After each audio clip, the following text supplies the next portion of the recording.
we were opening up in this country, allowing lawyers to come in and work here. And the big debate that raged here was around American lawyers, because they were the big, the big power across the water, coming in and taking up all our work. How are these American lawyers going to cope in terms of the advocacy in our courts when people were saying and all the rest of it? 15 years down the line, that just hasn't happened, actually. I'm yet to see an American lawyer anywhere near our courts. They're not interested, and I might say I think us in the Commonwealth tradition, the sort of advocacy that goes on in Britain just doesn't seem to interest them. So I think that's one issue. So there have been some real issues, I think, to iron out in terms of liberalisation, and I saw this when I went to Malaysia, I went to the Philippines, and I went to South Korea to have this same discussion. And Baroness Patricia Scotland before me was in Japan having the same discussion. And I suppose one has to ask, why have Japan, China, Singapore to some degree, all moving in this direction of liberalisation, all wanting, of course, to control issues of discipline, and these must rightly be for the local bar authorities to decide. But ultimately, because what the experience has been around the world, that we know that there is really small areas of law, tiny areas of law, but massively important areas of law in terms of our respective economies. The city here in London is a huge engine of economic growth, not just for this country but around the world. But similarly, the experience of India as one of the fastest growing economies, massive contribution particularly that's being recognised in IT and other places, that the necessity to compete commercially, and really we're talking about commercial areas of law, mean that that is done in a globalised world. It's done by a lot of cross-transfer of skills between both the local lawyers and other lawyers. So what we're seeing in British law firms is Brits, Japanese, Indians potentially, Americans, all working side by side in some of our big firms in London. If you walk into Clifford Chance in Thailand, it's not British lawyers, it's a combination of people, different partnership arrangements in different countries, all because things like mergers and acquisitions, complex IT arrangements, complex oil and gas arrangements, these things are globalised, and indeed they open up new markets in different parts of the country. So I think that's really the main issue that I think I've wanted to get across, to reassure colleagues, friends in other places, that actually the practice of liberalisation has nothing to do with 98% of the law that's going on. And you in India with 1 million lawyers, I think that is the largest numbers of lawyers in any country, perhaps next to America. I don't know if America's just over the 1 million mark, it might be. There seemed to be a hell of a lot of lawyers when I was there.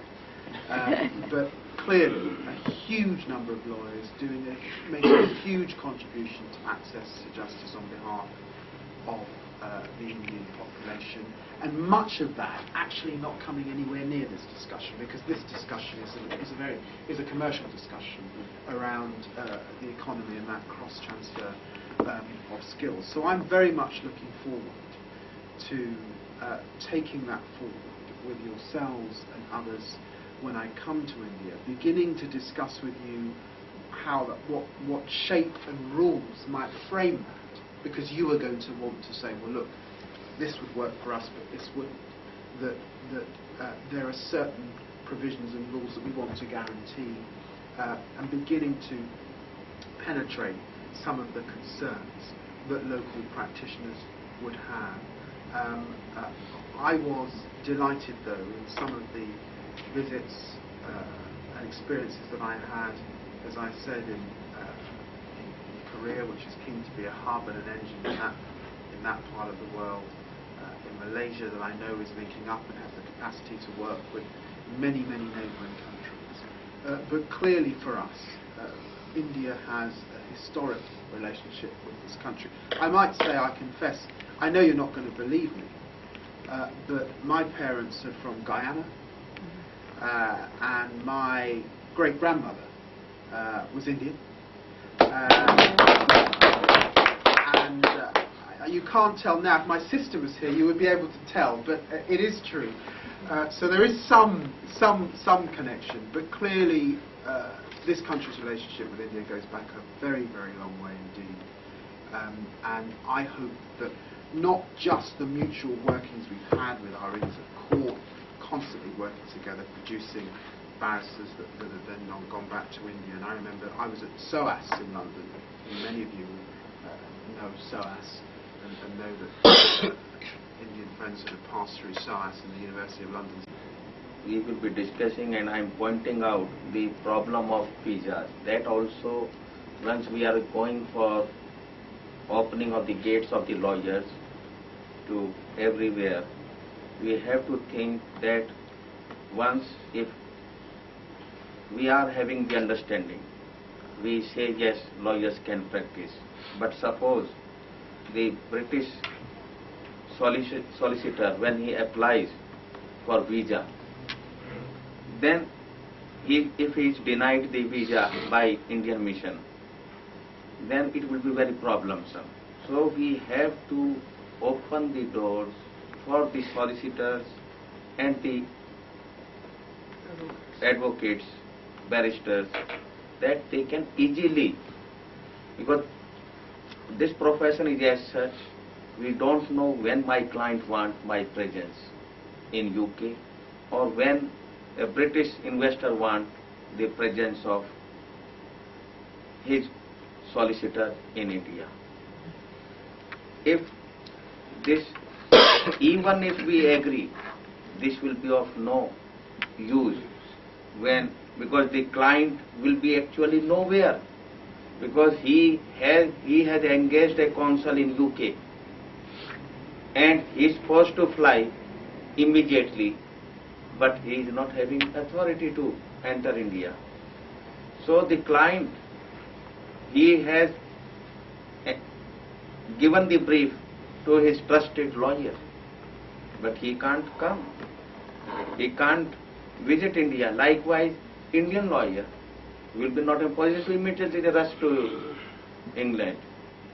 So that also you have to consider, because this will be a basic, because after discussing so many things we found that sometimes our mission also creates so much problem.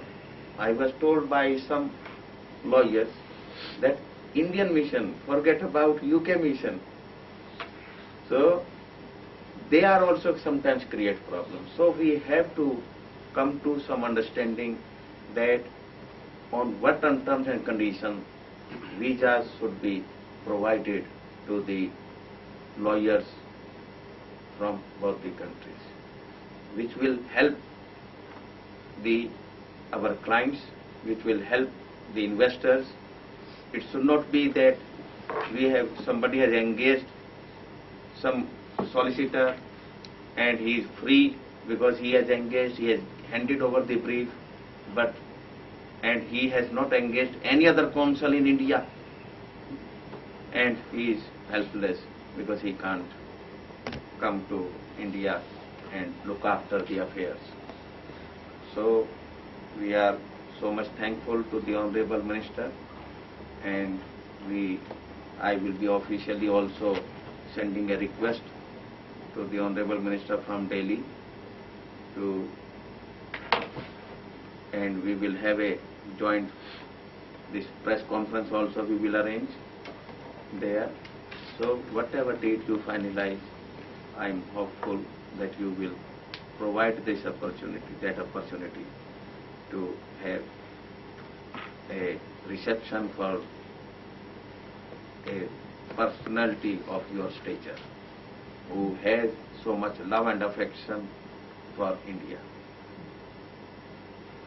Yes, very much. Thank you very much. Thank you. I think I'm going to present you, if I may, with this present on behalf of us here. Very grateful. You all come. That will, because this is... It's okay. It's okay. It's okay. नहीं ऐसे नहीं ये देखिए आ जाएंगे ठीक time पर this is the big crowd जल्दी आइए ऐसे नहीं हो रहा तो बोल The minister is very tall, he won't be crumpled. yes this has your camera also. Oh yes. The syllabus.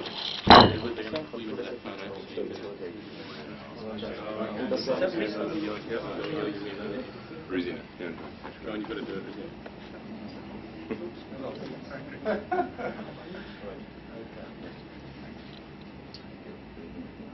Great. I think I'll just capture it. Good. This is, once you are so kind, Oh, thank you. so we have also brought one memorable, this we are saying, in appreciation of your efforts to strengthen ties with Indian legal fraternity. Yes. Wonderful. Thank you very much.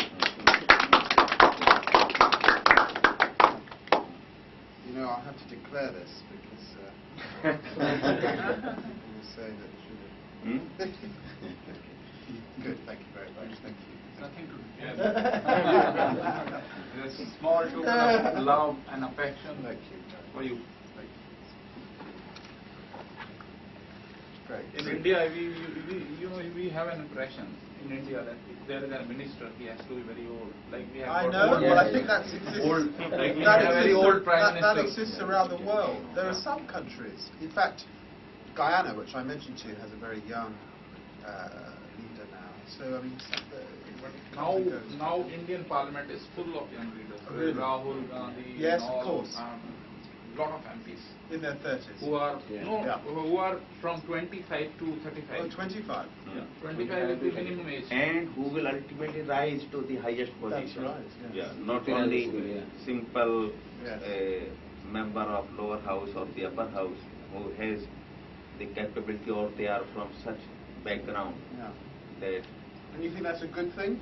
Yeah, of course, it's good for the country because you bring a vision which, I'm sorry to say, which an old man cannot do. he is young. Do you know what I think?